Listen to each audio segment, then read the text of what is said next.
17 million people, 7,000 islands. Yeah, the Philippines are one hell of a big place. It's a good idea for you to know something about this country and the people that live in it. Let's go back 400 years to 1521. That's the year Magellan sailed into this place on his way around the world. He landed on the island of Samar in the middle of the group. The Philippines got their name from Magellan's boss, Spanish King Philip, the great-grandson of Ferdinand and Isabella, who financed Columbus. Incidentally, Magellan made the mistake about a month later of leading an invasion. He got into a scrap with some of the natives. His round-the-world cruise came to a quick finish here on the island of Mactan. This is Magellan's monument. The Philippine hombres were tough fighters then, and they're still tough. Don't like invaders. The Spaniards ran the Philippines for 3 centuries. That brings us right up to 1898. This is where we came in. If you hit a beach like this down south on the island of Mindanao, you'll meet this kind of Filipino citizen, the Moro. The Moros are Mohammedans. They look peaceful here, but they can fight like hell.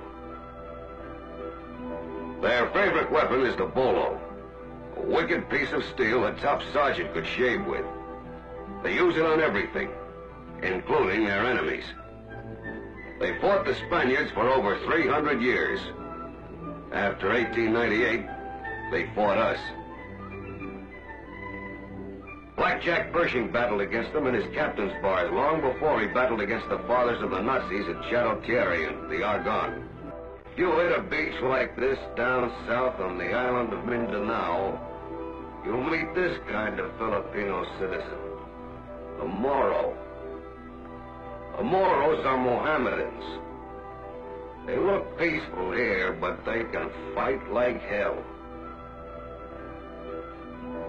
Their favorite weapon is the bolo, a wicked piece of steel a top sergeant could shave with. They use it on everything, including their enemies. They fought the Spaniards for over 300 years. After 1898, they fought us. Blackjack Pershing battled against them in his captain's bars long before he battled against the fathers of the Nazis at Chateau Thierry and the Argonne. In 1913, they buried the bolo as an instrument of war and took it up as a tool for peace and prosperity. They joined hands with the rest of the peace-loving Filipinos and earned their right to independence. Their biggest town is a place you've been hearing about, Zamboanga, the place where monkeys have no tails. That's one of the monks. See? Just a stump of a tail. When we get in, the Moros may put on a USO dance for us.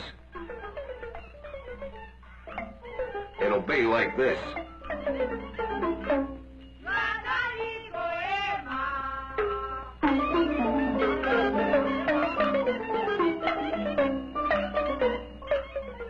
These Moros are a race of Filipinos with a culture and traditions, with manners, with beautiful clothes, and with pride in themselves. They've learned to trust us because we have learned to trust and respect them as fellow Americans. They dance, but they're hard-working. You might see a Moro woman husking rice like this. Or you might see this kind of human transportation, or this kind of house moving. Or you might see this on Saturday night, or this on Monday morning, and this every day in the week. A lot of them earn their living out of the sea.